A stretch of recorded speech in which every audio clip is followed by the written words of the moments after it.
Alright guys, we have a game between XENOCIDER and EGDeMuslim. So DeMuslim today is the #1 on the Masters League on StarCraft 2. If you don't know that, it is the highest league that you can get in StarCraft 2. So other than having two overqualified Mega StarCraft 2 players, we're going to see how this game plays out. It is going to be a TvT. So hopefully we see some awesome Siege Tank, Thor, Viking maneuvers. Maybe with a slight forecast of battle cruisers. We've got some nice whiplash going on there. You know, if you're into that stuff, it's pretty tight. And let's see what kind of decals this XENOCIDER has. He has, like, I think that's the standard one. I think that's the one that I have, because I'm a StarCraft noob and I just play every once in a while, and I think I have the noob decal still, the default one. So we have the default versus the whiplash. I would so like to have that whiplash. It looks like almost like an NBA basketball logo. Let's say Washington Whiplash. I think they should I think they gain more fans if they change their name. I'd do that if I was the manager. So we have some nice refineries going on. That's like the most beautiful refinery that I've ever seen getting built. I don't know why, but I just feel like there's like an aura. Like it's like a sculpture, you know. One man building that refinery. If I was that one man, that one SCV building this refinery, I'd be like fucking proud of myself. Like it would be like the most like the most like joyful thing, the most beautiful thing I've ever built. Like, come on, building a refinery. That is like, you have to be, if you're an SCV, you have to be pretty smart, you know. Like you see this guy who's kind of looks like a junkie, like a weed. He's smoking weed right there. Could be marijuana, I don't know. And he looks like, he's like the troll of like World of Warcraft, or like the peasant. But you know, if you're building something like a refinery, you have to be a fucking engineer with like a master's degree and some shit. So alright, so we have some little SCV skirmish stuff, boring stuff. You don't have to watch that. Some Marines shooting off that SCV. Hey, but you know what? In real life, I think if an SCV and a Marine was fighting, I think the SCV would win. You know, Marine, you have your shell thing, but come on, SCV, you have like the drill. It can like pound through the shell while the Marine is just shooting off bullets to the SCV, which is bouncing off the metal jacket on the outside. So if it was a death battle, I would be an SCV, not a Marine. Just my thought. And I don't know what SCV stands for. Any of you guys know what SCV stands for? It's StarCraft Vespine Minor SCV. I don't know. Let me know what you guys think. We'll just have to find out, because this game is Alright, so let's see what else is interesting that's going on in this map. We have the blue player, our #1 Masters League player, aka Evil Geniuses DeMuslim, just camping out on the top right. He's making a ballsy move. He's making a command center.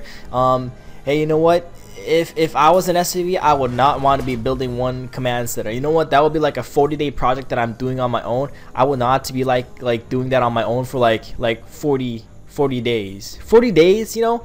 You know how long it would take to build a command center, let alone like a real battle cruise ship? Come on. Have you ever seen a building that's ever getting built in cities?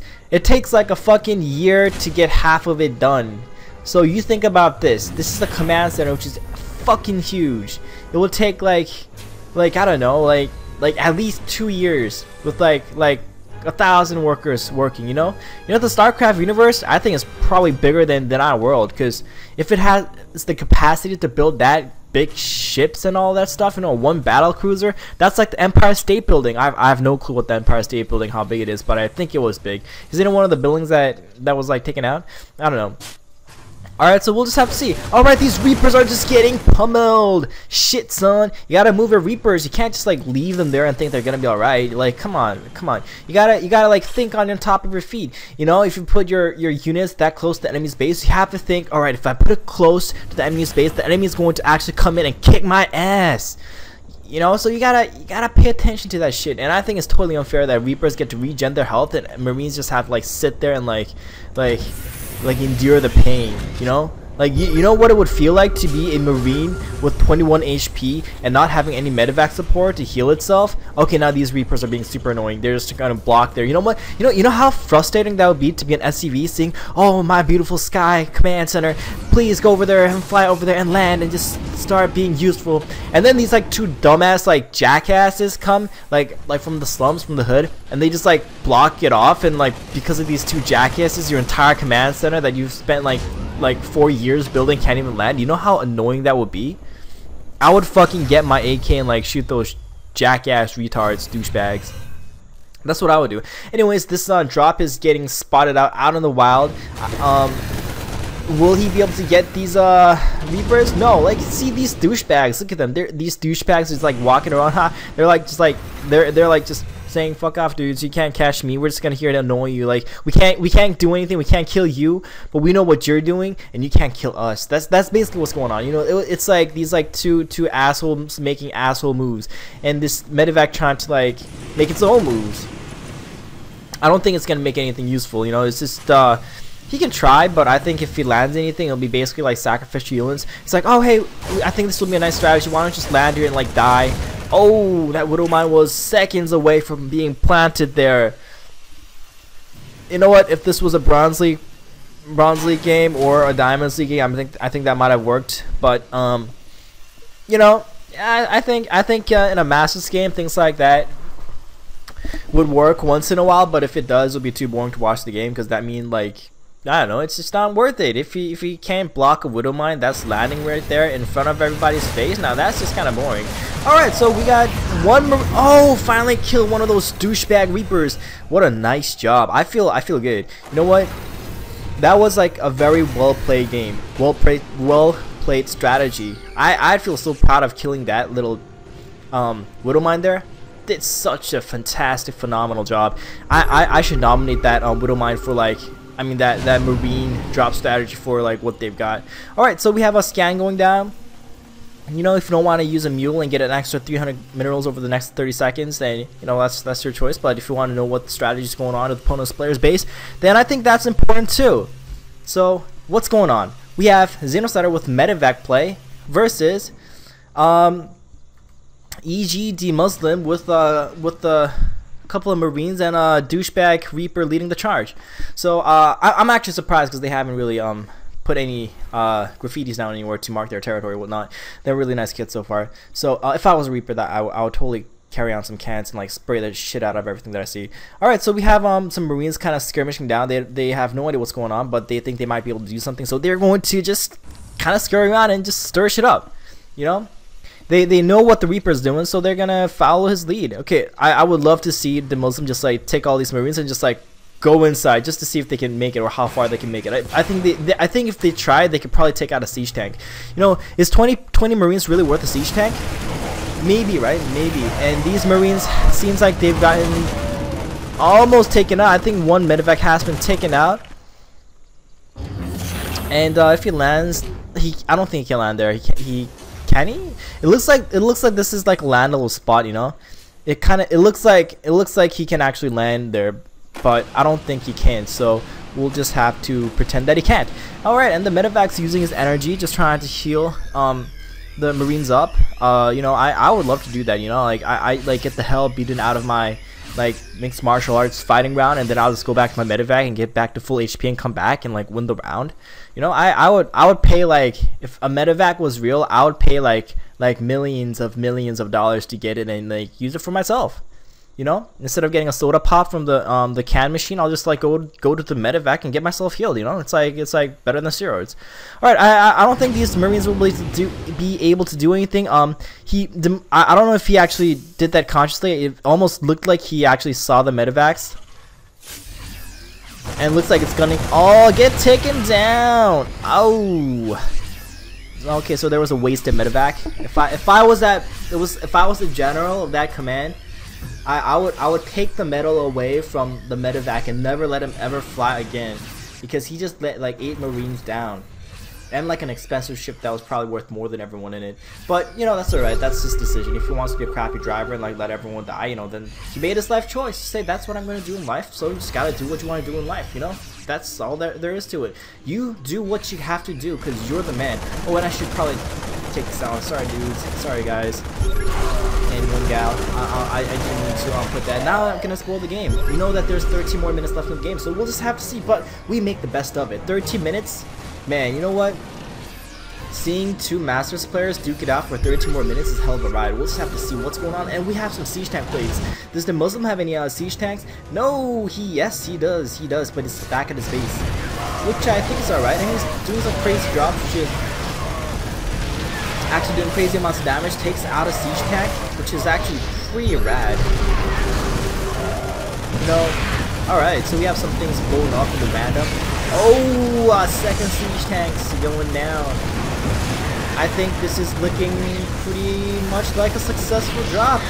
I don't know what he's doing with these siege tanks. He should like fly them over inch by inch and like get them closer, but he's not. Like with this like, oh, and there's one siege tank actually here. That's no wonder.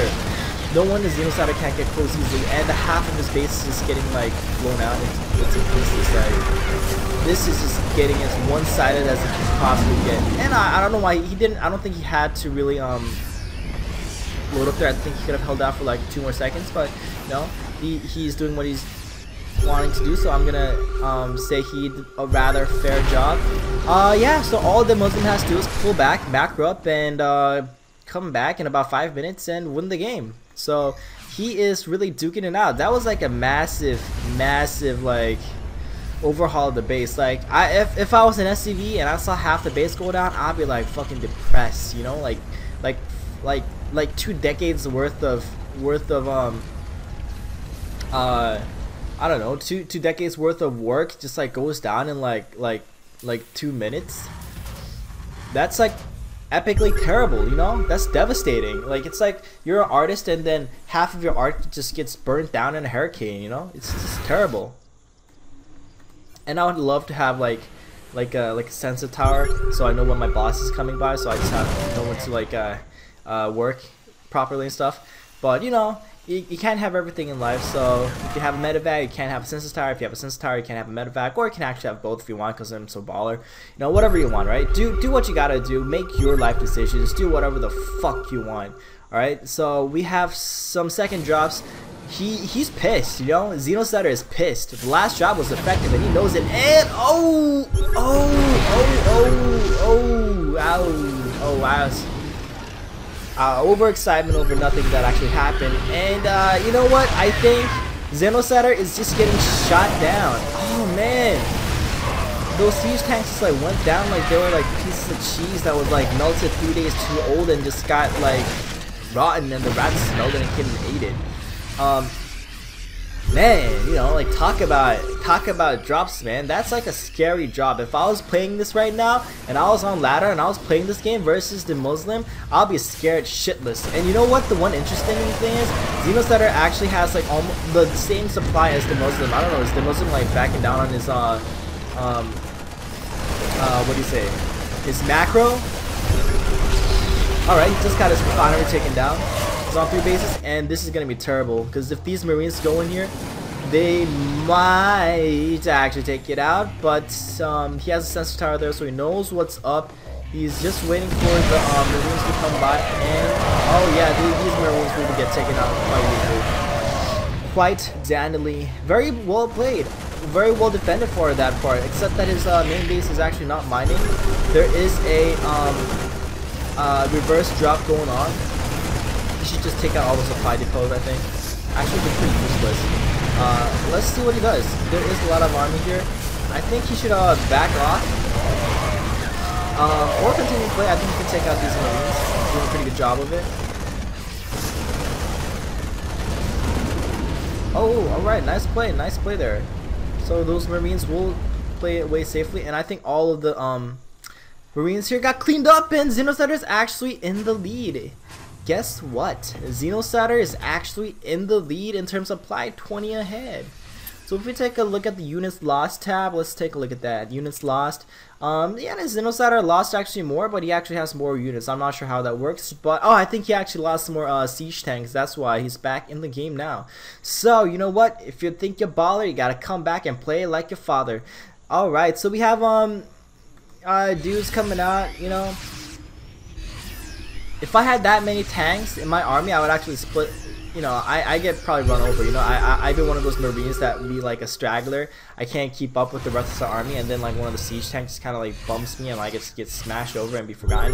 You know, that would be my life. I would be living a pretty sad, retarded life. But that's me. You know, don't be me. Be you. Find who you are. All right. So these guys obviously have found that their passion is StarCraft, and they're playing Masters League right now. And all right, we just have the siege tanks that will get taken out pretty shortly if they don't do anything phenomenal. And I think that's exactly what's going on. He's just sacrificing all of his Marines, and he just took out, almost took out the city. I think this is going to be a turning point. Well, you know what? XENOCIDER is just doing amazing in terms of macro. He is unbelievably 60 supply ahead. If we take a look at the armies tab, armies tab, we have 30 more army for XENOCIDER. Alright, so we have worker supply at 57 to 31, alright? XENOCIDER is looking mighty hella good in this right now. He is looking like phenomenally good. All he has to do is like just macro back up and win the game. He has a lot of Marines. He does not have like a big siege tank army. If we take a look at the siege units, it's currently 10 siege tanks for the Muslim versus 7 siege tanks for XENOCIDER. Now it's all getting even, and the Muslim has 0 siege tanks and XENOCIDER has 8. So XENOCIDER is looking epically good. He is almost double the supply of XENOCIDER right now. He is doing a heck of a good job. He's getting his 4th base up. Alright, XENOCIDER is about to just take the #1 Masters League nigga out of this league. Alright, you know, he's telling him where he's at. He's, you know, putting him back in his place. If this drop does something, because XENOCIDER is currently massively outnumbered. Oh my goodness, oh my goodness. I don't know why the Muslim is dropping all of his forces here. It just doesn't make any sense, because he knows his main base is just getting absolutely destroyed. It looks like XENOCIDER is going to take out Evil Geniuses. Evil Genius is doing a phenomenal job. You know what's up. Alright, yeah, you know, I love seeing the underdogs come out and seeing some XENOCIDER random dude that, you know, he might be famous, but I don't know the guys too well. I know EGDeMuslim is famous. I've seen him around in Husky and HOTS a lot, so I know EGDeMuslim is famous, and he's getting taken out. Owned. And there we go, GG, well played, and we have game 1 going to XENOCIDER. Alright, Cider Man, you are Mrs. Snow White, so you gotta go to the next round and level up. Alright, come back for the game 2. I will upload it shortly, so I hope you guys enjoy this game, and Cage Commentator signing out.